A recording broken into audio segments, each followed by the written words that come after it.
Bienvenue, content de vous retrouver comme indiqué en dessous de moi. En dessous, oui, 62e funeste Fred, et il est indiqué aussi, alors on va en tôle, on va y aller, on y va, illico. En tôle, tout de suite, notre poème d'ouverture, c'est Noël en tôle. Je vous donne les références du bouquin, de l'ouvrage, immédiatement après lecture. Noël en tôle. Qu'importe aux enfants du hasard, le verrou qu'importe aux enfants du hasard, le verrou qu'on tire sur eux. Noël n'est pas pour les vénards, Noël est pour les malchanceux. Voici la nuit, il n'est pas tard, mais la cloche tinte pour eux. Bon Noël des garçons en tôle, Noël des durs et des filous, ceux dont la vie ne fut pas drôle. La fille que bat le marlou, le gars qui suivait mal l'école. Ils te connaissent comme nous. Noël derrière les barreaux, Noël sans arbre et sans bonhomme, Noël sans feu et sans cadeau. C'est celui des lieux où nous sommes, où d'autres ont joué leur peau, sur la paille dormi leur somme. Les chefs qui lâchent leurs garçons, ceux qui s'enfuient, ceux qui sont riches, boivent sec dans leur réveillon de la Bavière et de l'Autriche. Mais nous autres, dans nos prisons, nous sommes contre ceux qui trichent. Je t'adopte. Noël d'ici, bon Noël des mauvaises passes. Tu es le Noël des proscrits, de ceux qui rient dans les disgrâces, des pauvres bougres qu'on trahit, et des enfants de bonne race. Nous savons qu'au dehors, ce soir, les amis et les cœurs fidèles, les enfants ouvrant dans le noir, malgré le sommeil, leurs prunelles évoquent l'heure du revoir et tendent leurs mains fraternelles. Et pour revoir Jean du dehors, le vrai Noël de nos enfances, il suffit de fermer encore nos yeux sur l'ombre de l'absence pour dissiper le mauvais sort et faire flamber l'espérance. Noël 1944. Robert Brasillac, Noël en tôle, Robert Brasillac, bien sûr, et c'est dans les poèmes de Fresne qui a été, je possède, une édition aux sept couleurs. La maison d'édition des sept couleurs, c'est la maison d'édition qui avait été fondée, on en reparlera un petit peu en cours de route, par le beau-frère de Bob, de Robert Brasillac, Maurice Bardèche, hein, reprenant le titre d'un des plus célèbres romans publiés par Robert Brasillac, les sept couleurs. Alors voici ce recueil des poèmes de Fresne.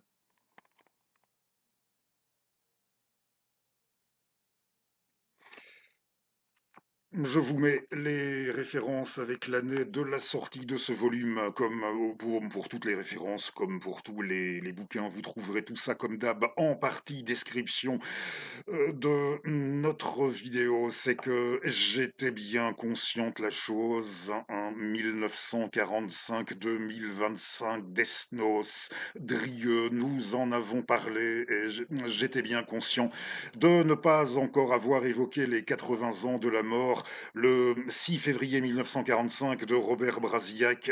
Alors, je ne sais si c'est une façon de nous rattraper, vous pouvez voir ça comme vous voulez, mais je me suis dit pourquoi pas.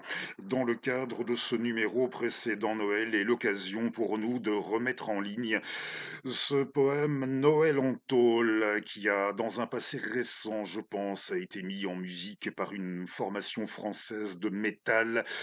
Oui, du côté du pays de Savoie, je pense. Il y a une adaptation musicale de ce Noël en tôle et ce n'est pas la première fois, mais j'y reviens dans quelques instants que Noël en tôle et ainsi que Noël en tôle et pas seulement les poèmes de Fresne dont vous venez de voir le recueil, les poèmes de Fresne de Brasillac, ils avaient dans les années 60 fait l'objet d'un 30 centimètres. On en reparle dans quelques instants à l'adresse des collectionneurs, peut-être, hein, de celles et ceux avides de pièces de collection, peut-être, à leur adresse, et pas seulement. Alors oui, Brasillac, Noël en tôle, ça fait partie des poèmes de Fresne. Dans l'hypothèse où, vraiment, c'est tout nouveau pour vous, une évocation de Robert Brasillac, natif de Perpignan.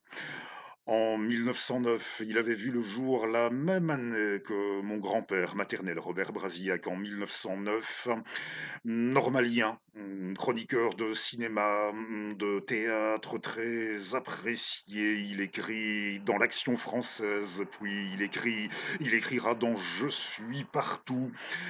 Il se fait connaître assez rapidement aussi en parallèle à ce travail de chroniqueur pour ses romans en tant que romancier, le romancier, ainsi qu'on l'appelle, de la douceur de vivre, comme d'une douceur de vivre retrouvée.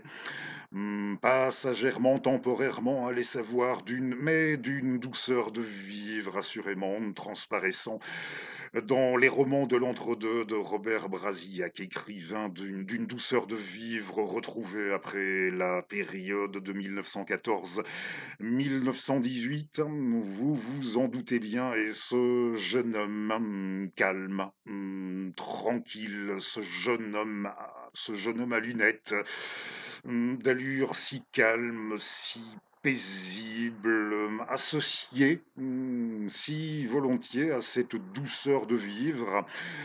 Ce jeune homme à lunettes d'allure assez fragile, même chétive, qui vit chez son beau-frère, chez Maurice, avec son beau-frère et avec sa sœur.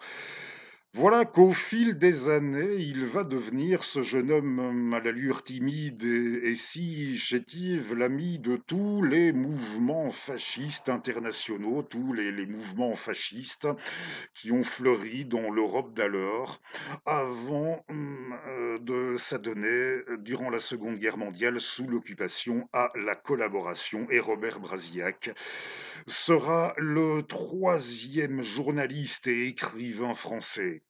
Après Georges Suarez, le premier Georges Suarez, c'était le Georges Suarez à 54 ans. Nous étions le 9 novembre 1944. Et après Paul Chak, à 58 ans, nous étions le 9 janvier 1945. Robert Brasillac sera le troisième écrivain français reconnu coupable d'intelligence avec l'ennemi à être exécuté au fort de Montrouge. Et c'était le 6 février 1945, après quelques semaines d'incarcération à la prison, vous l'avez compris, à Fresnes, d'où ces poèmes de Fresnes qui font partie sans doute de ce qui nous a le mieux été transmis, de ce qui est le plus apprécié manifestement dans ce qui est le mieux parvenu jusqu'à nous dans la production de Bob, hein. Et de la même manière, voilà, je vous ai résumé dans les grandes lignes le parcours de Brasillac, et de la même manière que je vous avais lu un peu de mon compatriote Paul Vendôme lorsque nous étions revenus sur Drieux, sur Pierre Drieux-La Rochelle. Je me demandais si je ne vous lirais pas encore du Paul Vendôme, car ce serait décidément bien moche, que près de 17 ans après sa disparition en 2009, l'une de nos plus grandes intelligences belges, ce serait décidément bien triste, bien moche de le voir sombrer peu à peu, lui et son œuvre et sa production à lui, de le voir sombrer dans l'oubli. Je vais vous lire de nouveau au sujet de Brasillac ici, bien sûr, encore un peu de Vendôme, et j'aurai soin de préciser que mon compatriote Paul Vendôme, âgé de de 13 ans en 1940, au moment de ce que nous avons appelé dans notre petit royaume les 18 jours et de ce qui s'en suivra et qui fera l'objet plus tard chez lui de son unique roman, oui, son seul roman intitulé Un été acide. Mon compatriote,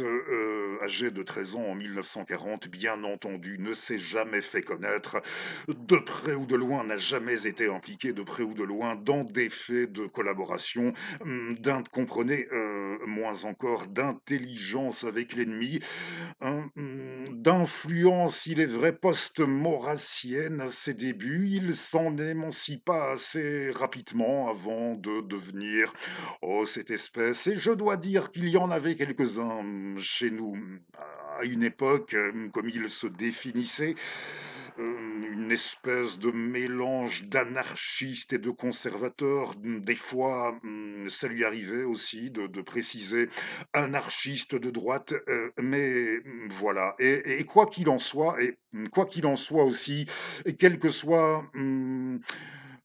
qu'ils soient vos sentiments envers Robert Brasillac, et que vous soyez ce qui pourrait être compréhensible, tout de même, je crois, le cas échéant compréhensible, que vous soyez ou non choqué par certains passages des lignes qui vont suivre, hein, ou tout du moins qu'il y ait dans ces lignes-ci là quelques résonances qui pourraient paraître bizarres, difficiles à faire passer pour des yeux, pour de lecteurs mettons, pour la sensibilité politique, pour la sensibilité contemporaine au sens large. Voilà. Peut-être que ce soit perçu par endroits par vous de la sorte ou non, je vous inviterai. Je vous inviterai surtout à être attentif à un ton, un style, une écriture dans le chef de Vendôme, hein, qui a joué un rôle très important dans mon parcours livresque. J'ai découvert beaucoup d'auteurs qui devaient beaucoup compter pour moi par la suite, par l'intermédiaire de mon compatriote feu, Paul Vendôme. Ce n'est pas la première fois que je vous en parle, alors quels que soient vos sentiments par rapport à ça, à tout ce que j'ai dit, je vous inviterai avant toute chose à apprécier, à être attentif à cette maîtrise, à cet équilibre atteint entre une musique des mots, hein, la musique des mots de Paul Vendôme, la rigueur, ça, ce qui n'interdit pas, oh non, oh certes non, la rigueur dans le traitement du sujet, et ce degré tout de même incroyable, bien palpable, on le sent bien chez lui, inévitablement, ce degré de passion tout de même incroyable à l'adresse d'un auteur de passion envers, ici, Robert Brasillac, hein. Donc je vous invite à être attentif à tout ceci, et je vous donne, de la même manière que je vous ai montré le recueil des 7 couleurs de Fresne, je vous montrerai la publication dont est tiré ce texte de Vendôme. Alors, voici, les caractères sont très petits, je vais m'efforcer, pardon, peut-être au besoin. Si quelques accros en cours de route, oui, c'était vous verrez la publication en question, les textes sont imprimés comme ça au besoin. Vous êtes déjà au courant, c'était imprimé, pour les caractères typographiquement, petit, il fallait de bons yeux. Robert Brasillac, le texte Robert Brasillac a exprimé, c'est un assez long titre, Robert Brasillac a exprimé l'amour de la vie dans l'allégresse. Robert Brasillac consentit à ses propres excès pour n'avoir pas à renoncer à ceux de son temps. Dans ses livres souples, flous, lents, envoûtés, pleins de détours sinueux, il a souvent fixé les minutes en train de périr. Mais c'était pour se donner des nostalgies aussi. L'on se trompe beaucoup en regardant cet écrivain comme un chroniqueur. Il y avait chez Brasillac un don qui lui permettait de tout transformer en une sorte de songe féerique. Dans l'instant même qu'il enveloppait les masques de l'actualité, il alimentait déjà la fièvre du souvenir. La mémoire qu'il sollicitait n'avait pas pour fonction de rendre ce qui fut tel exactement qu'il aurait pu être, mais de lui prêter une autre couleur, d'en faire d'une certaine manière un instrument de volupté. Avec des gestes de velours, Brasillac feignait de nous raconter son époque. En réalité, c'est la fable du monde qu'il faisait lever devant nous, avec les mots de passe et l'escorte de nos fantômes. Dans ces livres sont enclos ce monde souterrain que nos ardeurs ravagent, ce goût des caresses qui inventent les êtres et en même temps, associé à cet appétit des choses sensibles, le sens de l'approche du mystère. Brasillac avait noué un pacte avec l'innocence, d'où sa curiosité intacte, ce merveilleux regard charmant, étonné, avide, qu'il promenait surtout avec nonchalance. Il avait accueilli les dons de l'été à Collioure, le printemps à Paris, les nuits d'étudiants sur les toits de l'école, les cortèges de la jeunesse, la peine au sein du triomphe de la joie, le désenchantement à l'heure où il tendait les mains vers les merveilles. La féerie chez Brasillac naissait sans effort avec une grâce naturelle et au contact des événements les plus quotidiens, des êtres les plus humbles. Foire de banlieue, Luna Park, vagabond des îles, pardonnez-moi, petit peuple des boulevards, greniers et jardins de l'enfance. Elle portait dans ses premiers romans écrits au début de l'autre, avant-guerre, les images du fantastique social.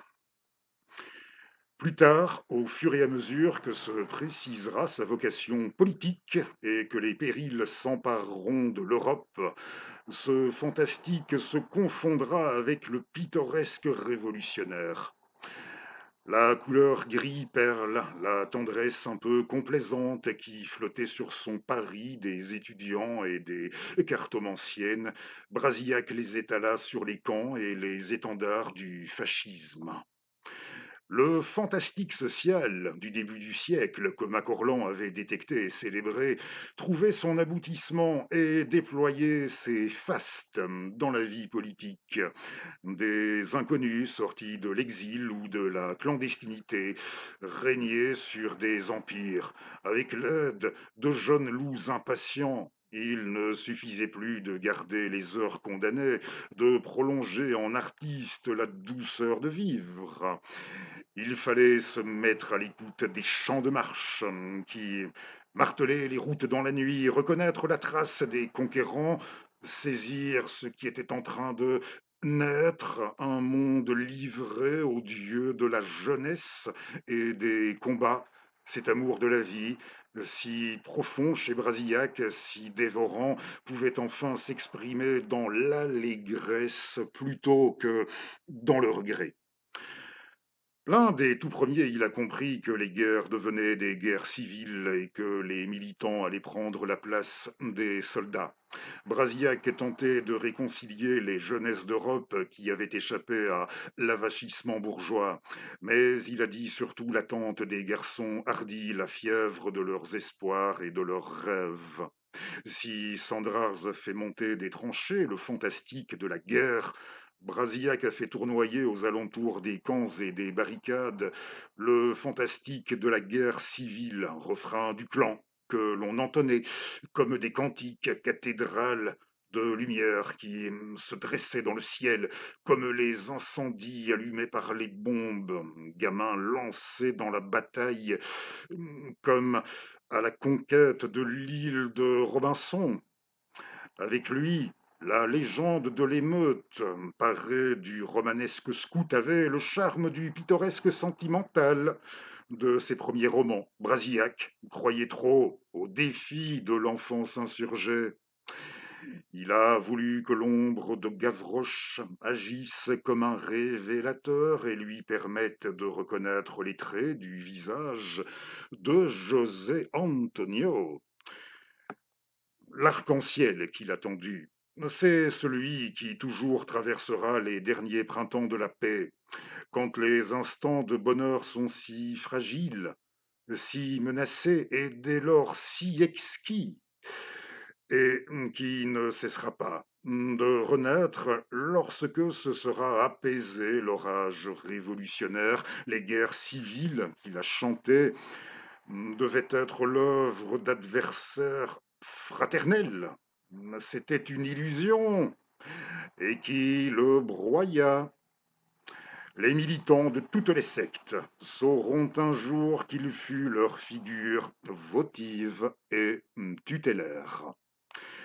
Leur combat avec ses chants, ses longs loisirs, avec les haltes et la mélancolie heureuse, ce sont les livres de Brasillac, mais qui en conserveront les fumées. Alors ce texte avait déjà été publié, oui, ce texte était inclus dans un des premiers livres de notre auteur, de Paul Vendôme, sorti en 1962 à Bruxelles et qui avait pour titre Les tempêtes de Mars. Et je vais vous montrer un peu plus ancien, 1956, un de ses tout premiers, là oui, pour ainsi dire, Paul Vendôme encore tout jeune, pour ne pas dire jeunot, mais en 1956, c'était déjà chose faite, son Robert Brasillac était paru. Robert Brasillac, L'homme et l'œuvre, et c'était chez Plon, une édition d'époque.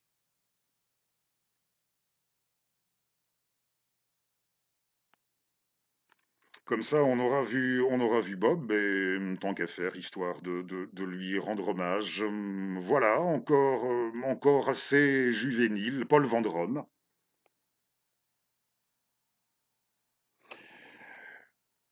Oui, Robert Brasillac chez Plon en 1956. Bon, je l'ai dit, hein, vous trouverez les références en dessous. Et, ce texte sur Brasillac que vous venez d'entendre était dans ce livre, Les tempêtes de Mars, et j'en ai fait lecture dans un numéro, j'en possède une dizaine, pardonnez-moi. Oui, j'en possède une bonne dizaine. Ne vous retenez pas de frissonner, quelque part je pourrais comprendre si là aussi c'est la première fois que vous entendez mentionner, oui, que ça a pu exister à partir d'une époque. Il y a eu une association des amis de Robert Brasillac, et elles ont édité à des intervalles, oui, si je peux me permettre, hein, d'après ce que j'ai pu observer, à des intervalles assez irréguliers. Et alors le texte vendromien, je vous l'ai lu dans le numéro 9, dans le cahier numéro 9 de l'association. Je vais vous le montrer aussi.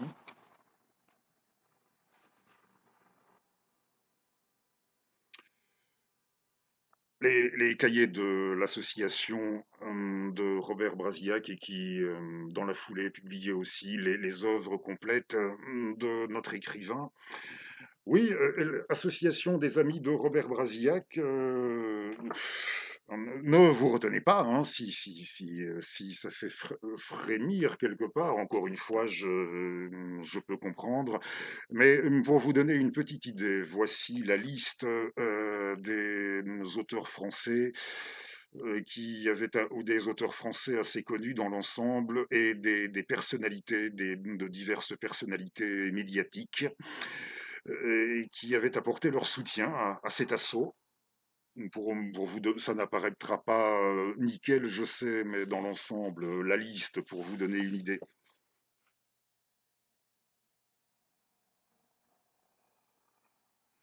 Hein, et il y en a pas mal qui sont assez marqués. Nous n'allons pas dire que s'ils sont assez marqués, si pas politiquement et idéologiquement, on se contentera de dire historiquement. Mais sur mon petit, oui, je l'ai, mon petit bout de papier. Alors profitons-en. J'avais épinglé quelques noms, me semblait-il, les écrivains artistes les plus célèbres de l'époque. Je précise que ce cahier numéro 9 Il est sorti il y a tout juste 62 ans, à cette période-ci de l'année, pour les fêtes de fin d'année. C'est un numéro de Noël 1963. Le précédent était sorti en 1960. Oui, on avait attendu 3 ans entre le numéro 8 et je l'ai aussi, le numéro 8 et le numéro 9, ce qui m'a autorisé à parler d'intervalles irréguliers entre les publications des cahiers de l'assaut. Alors, parmi les soutiens, les auteurs les plus célèbres, et j'aurais envie de dire, même si c'est peut-être subjectif quelque part, pour moi les plus fameux, il y avait Marcel Aimé, Anouilh, Jean Anouilh, Marcel Jouandeau, Henri Bordeaux, Valérie Larbaud, Jean de Lavarande, ainsi que Paul Léoto, Georges Blond, Michel Déon et mon compatriote Paul Vendôme. Il y avait d'autres personnalités de la scène littéraire de notre petit royaume, et j'avais également épingler un membre de l'aristocratie belge. Ça vous dira certainement quelque chose. Le château du Reux, ce n'est pas très éloigné de là où nous sommes, de là où je vous parle, dans notre province de Hainaut. Il y avait le prince de Croÿ, le très beau château de l'époque classique, au Reux. Et on trouvait là un peu plus inattendu, car entre Drieux et Bob, ce n'était franchement pas la grande entente, hein, même s'il s'était à partir d'une époque affichée du même bord et compromis de la même manière, c'est sûr, mais c'était pas le grand amour entre eux, certainement pas, et on trouve ici mention de Georges Drieux-La Rochelle, qui devait être frère de Drieux, de Pierre. Voilà, pour citer quelques noms parmi les membres de l'association.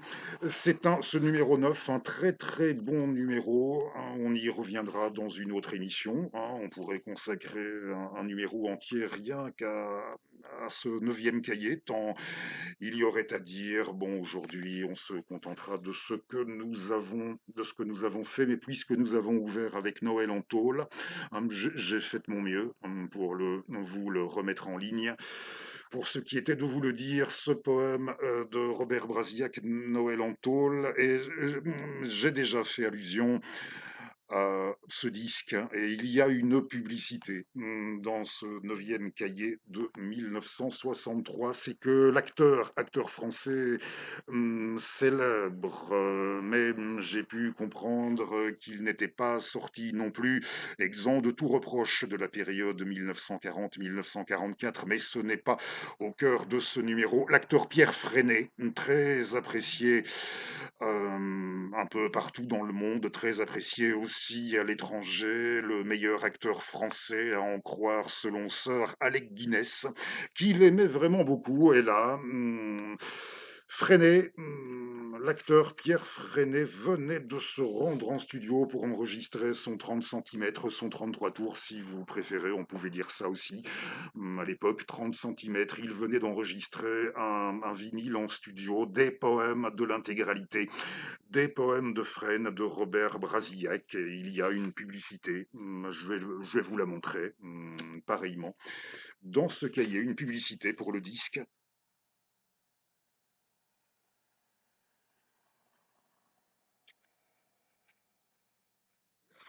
Oui, une publicité, un 33 tours qui venait juste de sortir, de paraître, et la maison de disques, peut-être n'aurez-vous pas grand mal à identifier celui qui était à la tête de cette maison de disques, qui s'était déjà fait connaître, je pense, dans l'Hexagone en tant qu'homme politique, et qui devait devenir plus célèbre après. Si je vous dis qu'il s'agissait, pour maison de disques, il s'agissait, oui, de La Serpe, le 33 tours des poèmes de Fresne, dit par Freinet. Et si j'ai parlé si j'ai tenu à vous montrer cette publicité et à revenir sur ce 33 tours, hein, de cette manière sur les poèmes de Fresne, c'est pour notre transition, hein, c'est que je vous avais promis avant la fin de 2025 de vous lire encore un peu d'un autre Bob, Desnos, Celui-là, et il s'agira d'un texte qui a été rédigé par Robert Desnos à l'adresse du monde musical, et allez savoir du monde du disque. Mais avant, j'y songe, je ne vous ai pas montré, si vous permettez, on reste encore quelques instants sur le premier Bob, sur Brasillac. Je peux vous montrer ce document photographique. J'ai donné quelques repères, hein, dans l'hypothèse où pour vous c'est nouveau, ou c'est la première fois qu'on vous parle comme ça, comme je le fais dans une de nos émissions, ou dans l'absolu, si c'était la première fois pour vous. Je me suis efforcé pareillement de vous donner quelques repères, quelques balises, et tant qu'à faire, je vous disais qu'il avait été le troisième écrivain et journaliste français exécuté après la libération de 1944, exécuté au fort de Montrouge, tout comme Georges Suarez et Paul Chac avant lui, le 6 février 1945, après avoir été incarcéré à Fresnes. Et la photo que vous allez voir, ce n'est pas une photo, contrairement à ce qui devrait retenir notre attention, je pense, pour notre enluminure. Vraisemblablement, j'aimerais bien obtenir une vue des tours, oui, ces fameuses tours de la prison de Fresnes, un cliché datant de ces années-là, je l'espère, des années 1940, et après vérification, si c'est bien ça, si c'est bien un cliché d'époque de cet aspect des prisons de Fresnes sous cet aspect, c'est ce que vous verrez en enluminure de ce numéro. Mais je tenais aussi à vous montrer ce document photographique. Robert Brasillac s'était rendu sur le front de l'Est, visité en compagnie d'autres personnalités, de divers représentants, notamment de l'État français de Vichy. Il s'était rendu sur le front de l'Est à la fin du printemps 1943, et je vais vous montrer ce cliché dont on dit que c'est la photo. Certains en sont intimement convaincus, comme l'auteur du livre sur la Seconde Guerre mondiale, dans lequel j'ai retrouvé cette photographie que vous allez voir, la photographie qui se serait trouvée à la base de l'exécution, de la condamnation à mort définitive, et partant de l'exécution de Robert, une photo qui a été prise le 14 juin, très exactement, nous étions le 14 juin 1943 au PC du 3e bataillon Légion des volontaires français, et nous étions à Belinitski, devant l'une des 4 automitrailleuses Panhard 178 de la, s'il vous plaît, Polizeipanzer Compagnie. Oui, Polizeipanzerkompanie, qui avait escorté la délégation française. Et il faut bien se dire que, voilà, ça se serait, hein, on emploie le conditionnel, ça se serait passé comme ça au moment, pour le chef du gouvernement provisoire en 1945, au moment pour le général de statuer au sujet de Brasillac, gracié ou fusillé, on lui aurait soumis ce document photographique, et on se serait contenté de lui balancer, voilà, sous le nez du général, comme ça, on aurait balancé ce document photographique. Et j'ai bien soin de préciser encore, et vous pourrez en juger, hein, je précise que sur cette photo, ils étaient tous français, à l'exception de celui qui, sur le cliché à l'extrême droite de la photo, c'est le seul Allemand, le membre de la représentation diplomatique allemande, qui avait été chargé d'accompagner les visiteurs. Et les 5 autres sont tous français, dont 2 habillés en civil. Il y en a 2 en civil, dont Robert Brasillac, que vous allez facilement identifier avec ses lunettes, et une fois de plus habillé tout de noir. On essaie de faire de son mieux.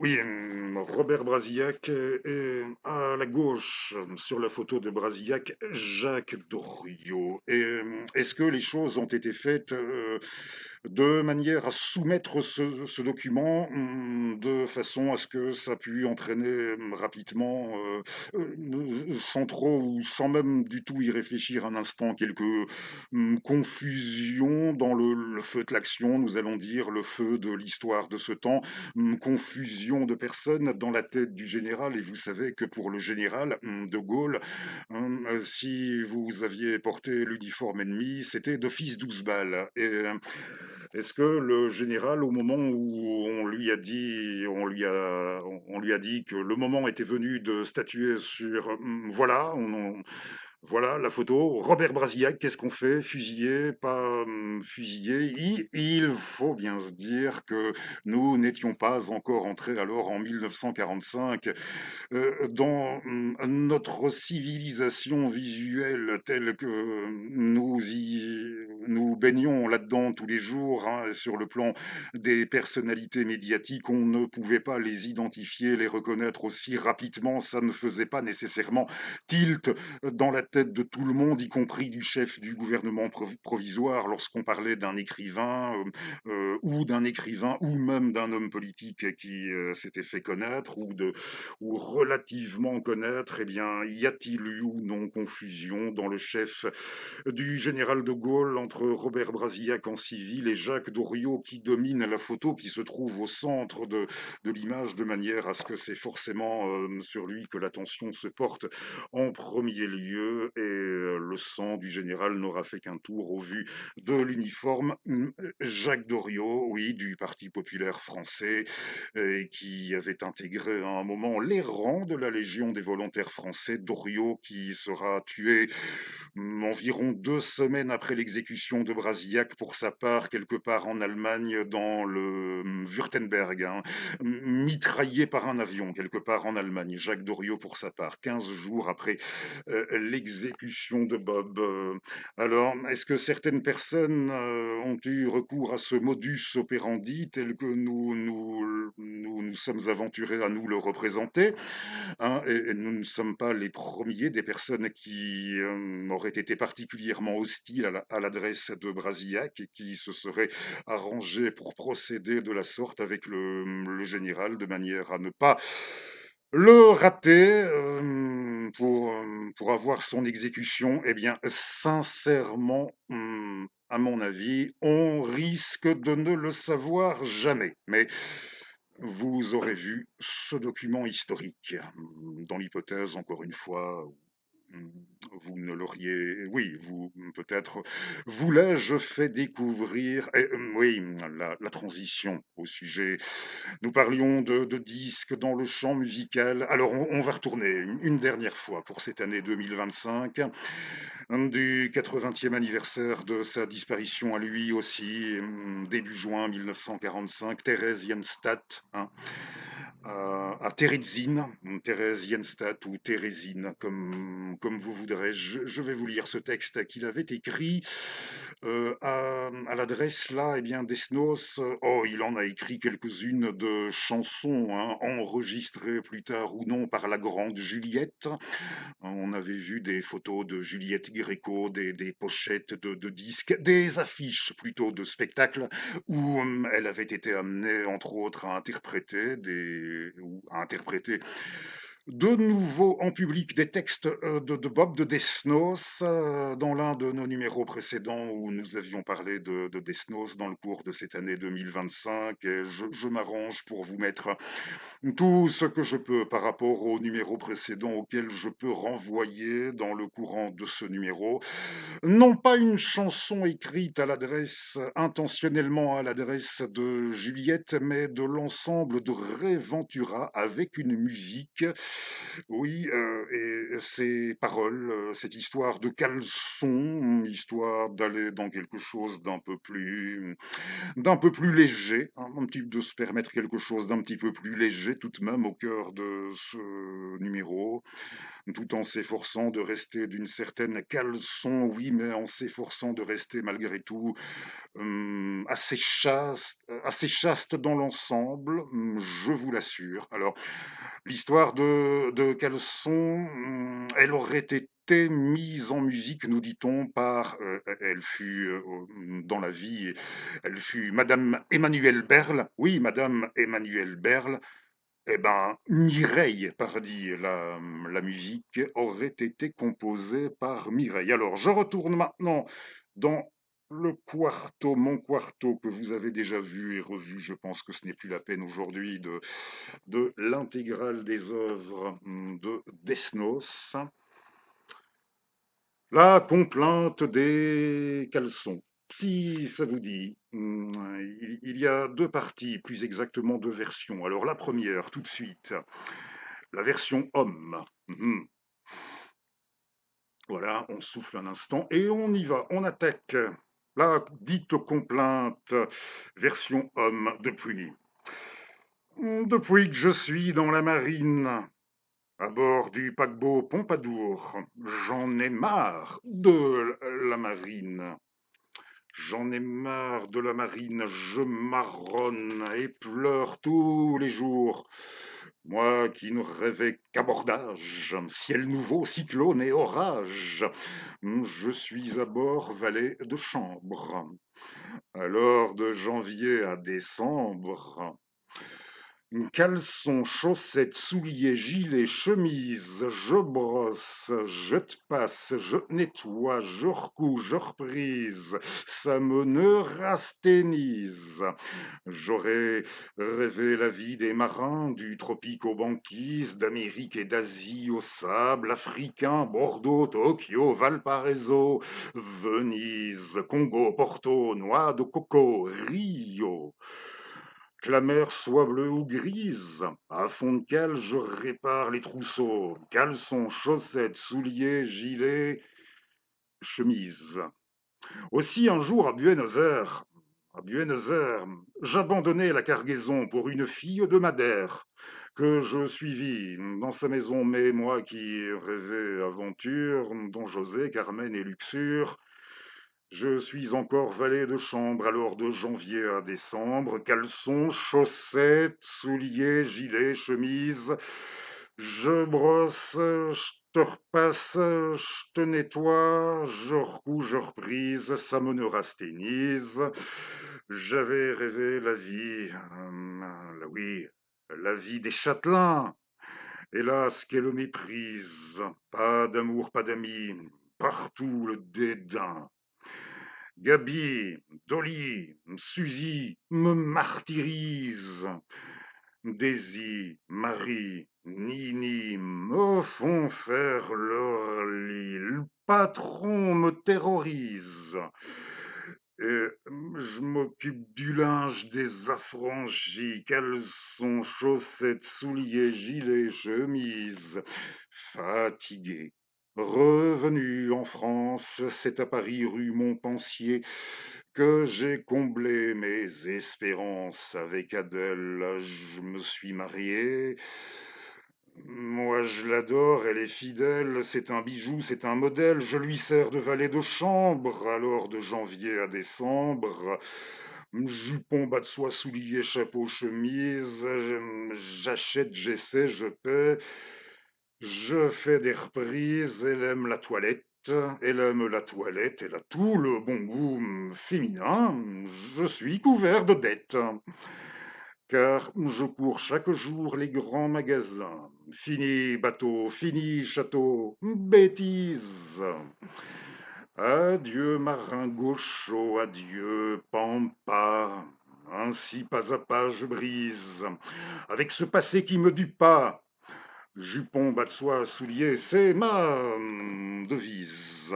Bon, oui, comme je vois qu'on est, oui, par rapport à notre timing, je vous lirai la version très drôle aussi et quelque peu différente. Je vous la lirai dans un autre numéro, dans le courant de 2026, quand on aura envie de s'accorder une petite, oui, comme une, si vous me permettez encore une fois, comme une petite friandise. Je tenais à vous dire, petite parenthèse au sujet de notre funeste, de notre magazine, je suis bien résolu à continuer encore au moins un bon petit moment. En ce qui concerne 2026, si vous avez des propositions, des suggestions, des choix de livres, que vous aimeriez dont vous aimeriez entendre. Vous aimeriez me voir en traiter, en parler, alors il ne faut pas hésiter, mais dites-vous bien que je suis tout de même, d'une certaine lenteur, oui, d'une certaine lenteur d'escargot, on se contentera de dire ça, mais je fais toujours ce que j'ai prévu, que ce que j'ai dit que j'allais le faire, je finis toujours par le faire, y compris dans le cadre de ces funestes frettes. Alors oui, je sais, j'ai promis une fois, je dois toujours, un ami de Buvrine nous a demandé à un moment un livre autour de Louis XI, de Gentelet, hein, de monsieur Gentelet qui serait très, très bien. On finira, hein, un jour, ça viendra bien, croyez-moi.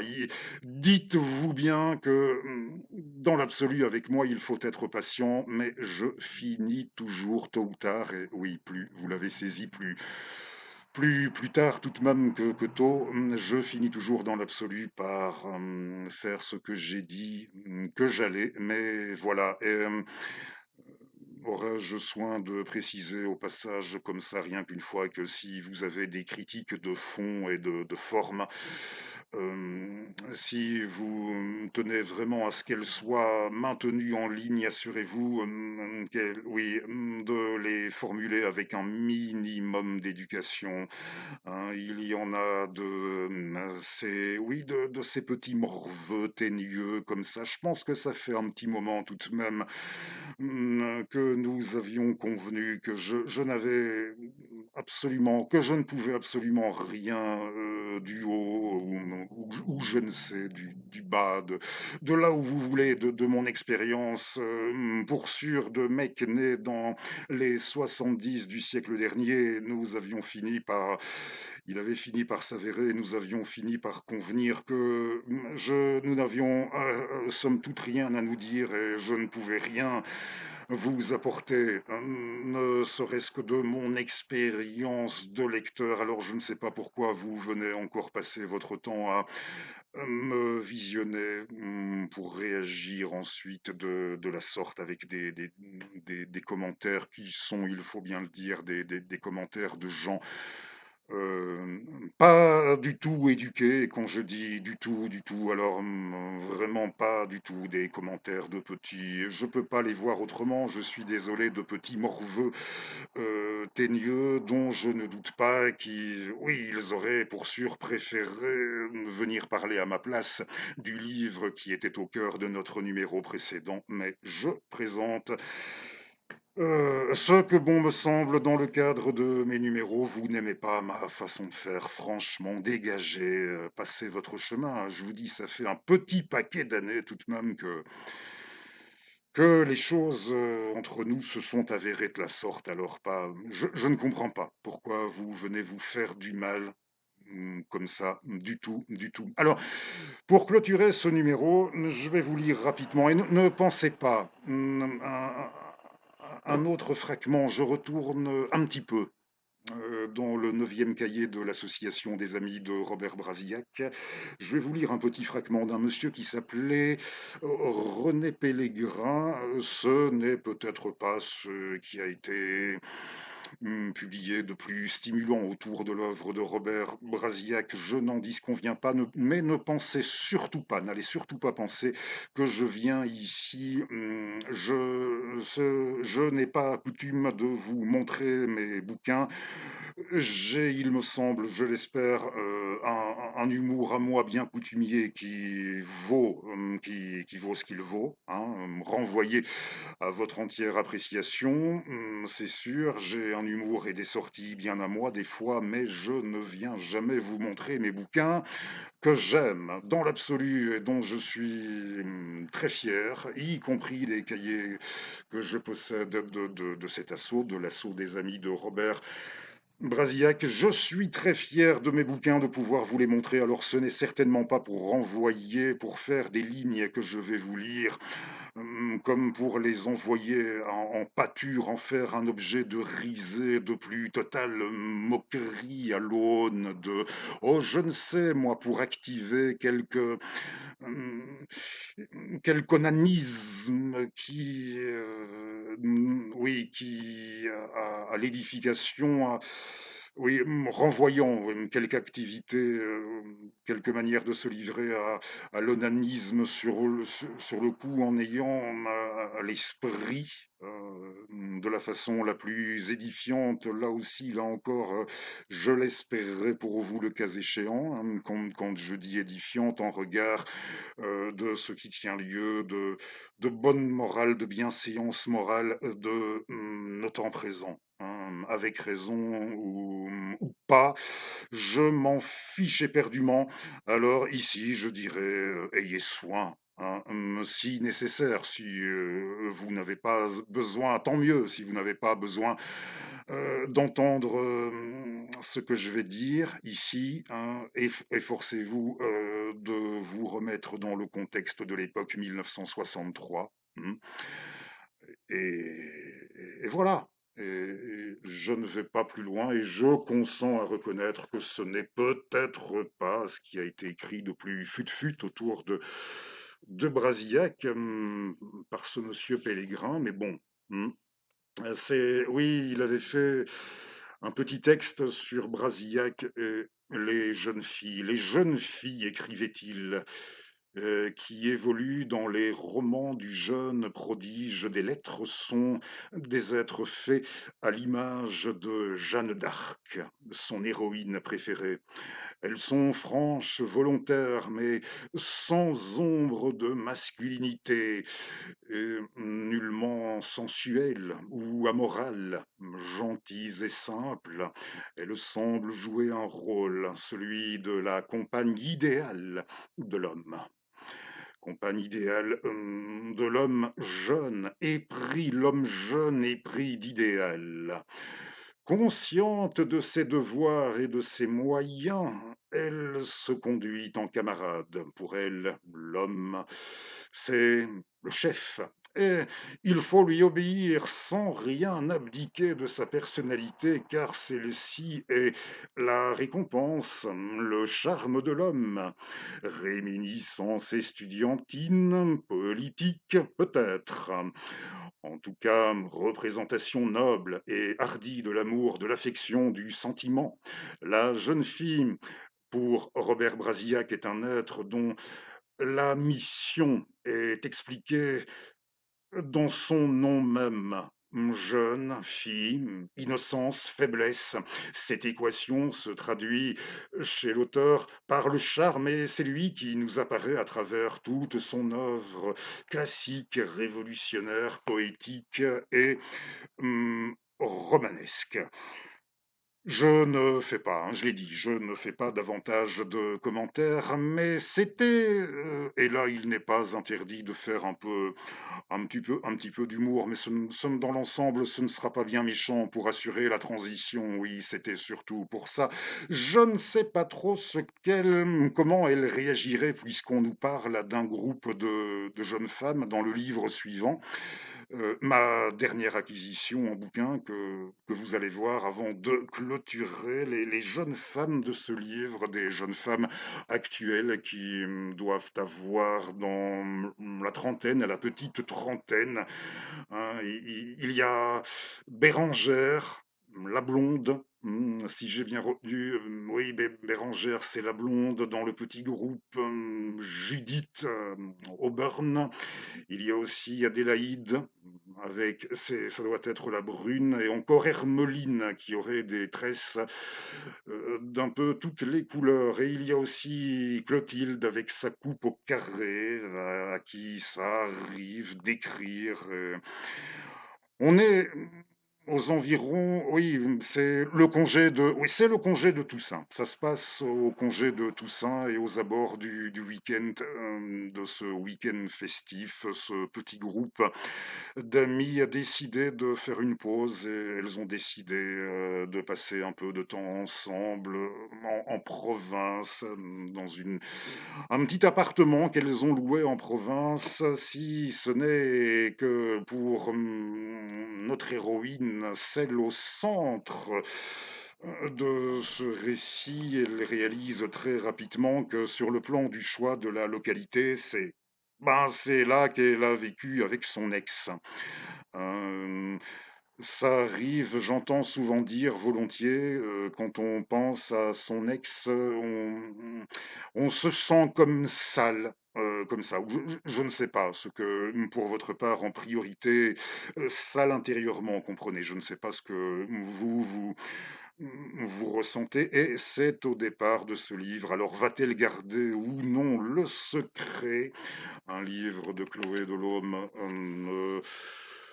ne se raconte pas, il se lit, on aime ou on déteste. C'est un de mes auteurs, contemporains préférés, dans notre langue.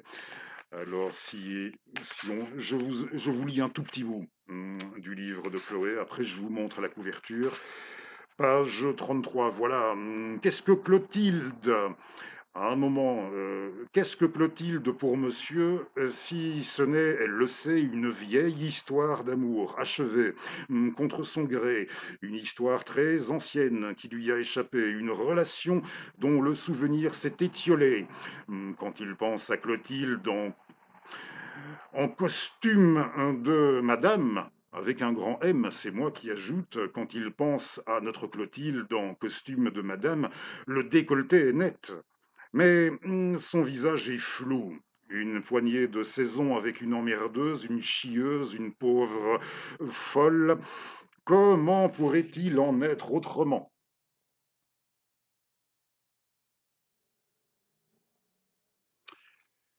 Pour vous montrer une nouveauté dans ce numéro d'avant Noël, ils appellent ça l'amour, le titre du dernier roman de Chloé Delhomme chez Seuil. Et bah, tant qu'à faire, comme il nous reste encore quelques instants, je pense, et ça fait 25 ans cette année-ci si ça fait 25 ans qu'elle écrit, je ne sais trop, mais ça fait 25 ans qu'elle publie, qu'elle est éditée pour sûr depuis son Cri du Sablier, je crois, en l'an 2000. Et puis, elle a régulièrement publié. C'est rare quand elle reste un an ou plus d'un an sans rien sortir, notre amie. Mais ceci dit, si j'ai pu observer que depuis quelque temps, ça va un peu mieux la concernant, hein, sur le plan, oui, pour ce qui est sur le plan des ventes, pour elle, c'est peut-être légèrement au-dessus de la moyenne, mais c'est pas Harry Potter, hein. Je me suis rendu dans l'unique librairie de mon patelin, eh bien, il y avait un exemplaire. Par chance, j'ai pu l'avoir pour ce numéro, rentrer avec pour l'enregistrement de ce numéro, et il y avait juste un exemplaire. Vous voyez, pour une librairie en province, ça a rien qu'un exemplaire, pas plus, ou alors, comme ça m'est déjà arrivé, il faut commander si vous voulez l'avoir. Moi, tous les livres que vous allez voir existent, ou sont, oui, ils existent en format de poche aussi. Il y en a un qui est directement sorti en petit format. Vous pouvez vous les procurer en petit, mais j'ai coutume, hein, comme pour les auteurs contemporains que j'apprécie, et où je ne suis pas fixé quant à savoir si, l'auteur en question, peut ou non se passer de mon soutien, financier. C'est comme ça, c'est mon éthique d'achat, hein, pour ces auteurs contemporains, comme elle, que j'apprécie, j'achète en grand. Je n'attends pas que ça sorte en petit format. Alors, ils appellent ça l'amour, c'est, le nouveau, avec l'histoire de nos amis. Je n'en dis pas davantage, et je peux vous montrer les précédents si ça peut vous donner envie dans la foulée. C'est de la réclame. Eh ben oui, pardi, c'est de la réclame. Le cas échéant, vous pouvez encore, du haut de vos grands principes, hein, nos chers gaillards qui, parce qu'ils ont lu 2 livres, mettons 2 bouquins savants, sont persuadés qu'ils sont, immunisés contre tout dans la vie, alors qu'ils n'ont encore rien vécu, et à bien penser, si ça se trouve, encore, rien lu, vraiment. Vous m'avez compris, mais bon, hein, encore rien vécu. Je sais, ceci dit, ce n'est pas un secret, je sais que pour les plus jeunes d'entre nous, l'époque n'est pas facile, mais voilà, et tout ça pour en arriver à dire que, Je pense bien vous verrez, si vous allez jusque-là, au-dessus de 50, à partir de là, ça devient de plus en plus difficile de se faire admonester comme ça, fût-ce en comment en dessous d'une de nos vidéos de comprenez, de le tutoiement. On a de plus en plus de mal, passé un certain âge. Désolé, mais c'est comme ça. Alors, je reviens chez Chloé. Avant, Ils appellent ça l'amour était sorti folle. Et avant folle, le cœur synthétique. Et puis, et là, on remonte à 2016. Il y en a eu un ou deux autres, mais qui relevaient davantage du domaine de l'essai. En 2016 était sorti Les sorcières de la République, rétrospectivement, au regard de l'actualité de ces 10 dernières années, oui, ce ne sera pas sans être à plus d'un endroit interpellé. Est-ce que c'était prophétique ou pas? Il faut bien se dire que Chloé Delhomme, ça fait du bien. Je suis désolé, ça fait du bien de lire des bouquins qui, s'ils ne sont pas franchement sur le plan de la pensée, s'ils ne sont pas tout à fait dans la moyenne du vent de l'heure, ne reflètent pas davantage les pires dérives de l'heure. Je suis catégorique là-dessus, mais une autre façon de voir, d'envisager les choses, pourquoi pas? Ça peut faire du bien, d'autant que tout est fait pour nous appeler à la réflexion, hein. On sera en droit de parler, si là, d'un point de vue féministe, mais toujours, savamment articulé. Pour ça, c'est sûr. D'ailleurs, il y en a un qui est plus trash. Il faut bien en convenir, c'est celui qui est sorti directement chez Point en petit, c'était Fallers. Mmh. Et oui, on peut même, ça raconte, je dis trash parce que dans celui-là, c'est plus trash dans la mesure où nous avons affaire les meufs ont trouvé un procédé, un type d'armement qui leur permet, pour se protéger là des représentants de l'agent mâle, qui auraient des intentions très mauvaises à l'adresse des meufs. Eh bien, elles ont trouvé un dispositif tout à fait spécial qui permet de faire exploser les bits à distance. Je ne sais pas si ça aura de l'impact sur l'algorithme. Oui, c'est celui avec l'explose bit à distance pour se protéger des VIO.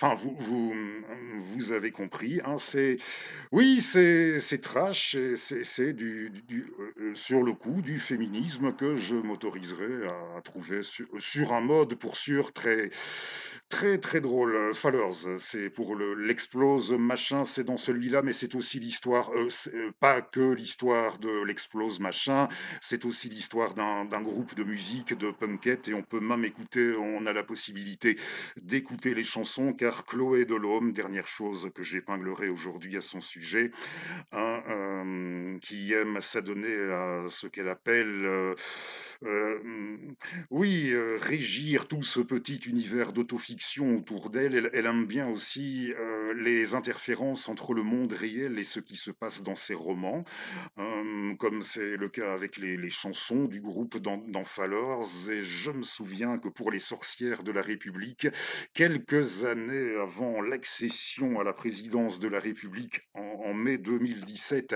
à la place de l'autre, elle s'appelait Élisabeth Amboise, oui.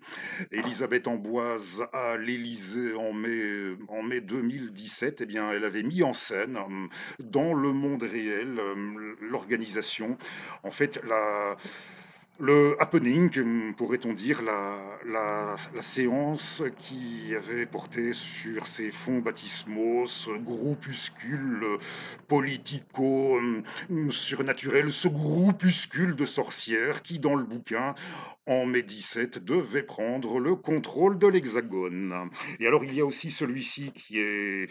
Bon, vous irez voir pour ce qui est de mettre en vis-à-vis le contenu des sorcières avec les 10 dernières dernières années, MeToo et compagnie, je pense que d'une certaine manière, ça parlera de soi, mais il n'y a jamais d'inquisition, ne fût-ce que d'inquisition livresque chez Chloé Delhomme, hein, quand elle, adresse le reproche à Rabelais de s'être trouvé, d'avoir accéléré un certain esprit, renforcé pour sûr un certain esprit de grivoiserie, pour ne dire que ça dans notre littérature.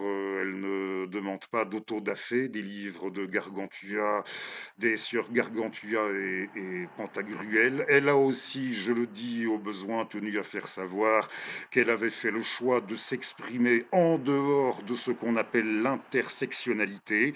Dans la plupart de ses livres, il n'y a pas de sexe, au besoin aussi, si ça peut vous motiver, entre autres. Il n'y a pas de sexe la plupart du temps, dans la plupart des livres de Chloé Delhomme. Et à un moment donné, elle avait déclaré aussi que l'écriture, comment on appelle ça, l'écriture inclusive, au bout d'un moment, ça s'avérait incompatible avec sa démarche d'auteur, histoire de vous la présenter dans les grandes lignes. Mais je vous dis, ces bouquins ne se présentent pas, ne se racontent pas, ne se présentent pas, ils se lisent, on adorera, on adore ou on déteste notre magicienne du verbe. Mm. Chloé, ils appellent ça l'amour. Et il y a, oui, le dernier que vous allez voir, celui-ci aussi, il est très très bien.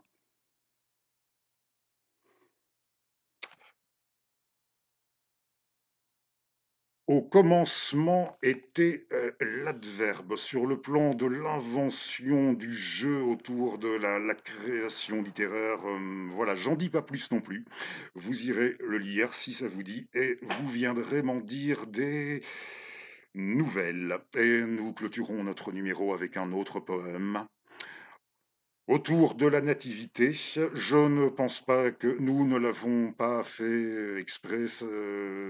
On n'a pas choisi de mettre ces deux poèmes en vis-à-vis délibérément. J'avais envie de simplement de lire ces deux-là, mais non, je ne pense pas.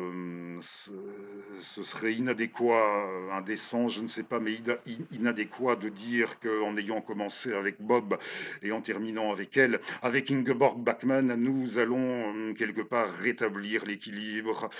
Non, c'est pas ce qui a été recherché de nous, mais oui, on a parlé de Brasillac, on n'y revient plus, hein, dans des numéros à venir. Mais Ingeborg, oui, Ingeborg qui nous a quittés l'année de la naissance de Chloé, en 1973. C'est ma cadette d'un an.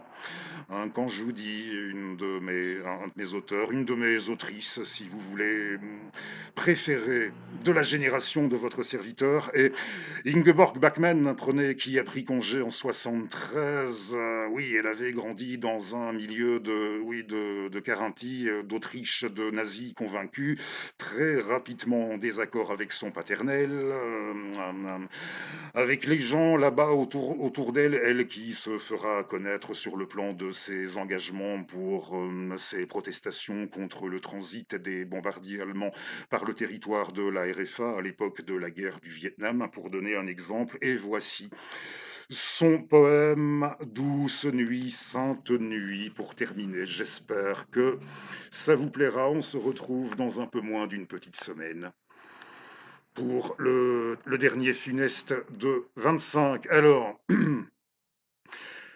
douce nuit, sainte nuit, quand de la table les arêtes volent, quand il y a du grabuge, quand la trahison se lève, et qu'à travers le mur, le fantôme de Dieu, comme l'araignée, se dirige vers toi, le hurler à tel point que dans les rues, les chemises des vendeurs et chauffeurs se collent au corps, hurler à tel point que tout se tait, et écoute comme cela brame, et quand les paquets cadeaux se mettent à trembler, parce que le manque d'amour parcourt le monde, avec l'impatience quand les fils argentés se rompent, et que les lamelles susurrent, argentées elles aussi, et cela susurre et se dispute en argent.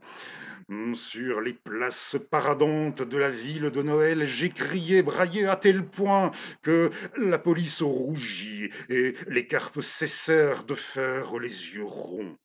Douce nuit, sainte nuit, quand de l'arbre la branche vole et pense seul dans le monde, quand de la table les arêtes volent, quand les paquets cadeaux se mettent à trembler, parce que le manque d'amour parcourt le monde, parce que cela te feule au visage, aboie de la neige et que les fils argentés se rompent et que les lamelles susurrent, argentées elles aussi, et d'or doré vient vers toi un mot qui te fait étouffer, parce que tu es vendu et trahi, et parce que cela ne suffit pas que quelqu'un te sauve qui est mort autrefois.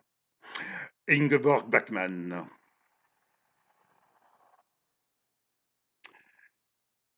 L'édition la plus récente en langue française, regroupant le maximum, on peut dire ça, de production poétique d'Ingeborg.